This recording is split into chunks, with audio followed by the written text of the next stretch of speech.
आपण पाहताय महाराष्ट्र खबर न्यूज। या बातमीचे प्रायोजक आहेत Shri Ganesh jewellers and Saraf products Pune.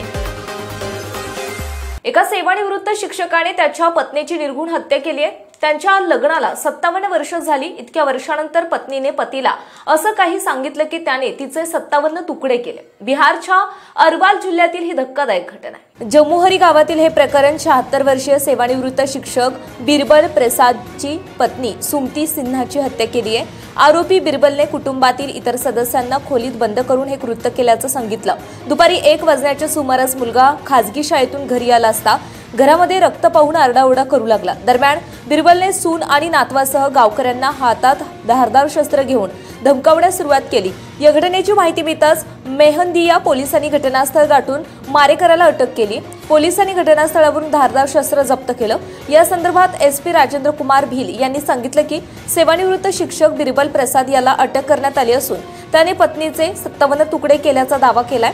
बिरबलची पत्नी सुमतीने आपल्या काकांशी अवैध संबंध होते असं सांगितलं। त्यानंतर बिरबल संतापला। तिचे काका 8 वर्षांपूर्वी वारले तरी या अवैध संबंधाची माहिती मिळताच बिरबलने रागाच्या भरात सुमतीची धारदार शस्त्राने हत्या केली। या प्रकरणी त्याला न्यायालयीन कोठडी सुनावण्यात आली। आपण पाहताय महाराष्ट्र खबर न्यूज। या बातमीचे प्रायोजक आहेत Shri Ganesh jewellers and Saraf products Pune.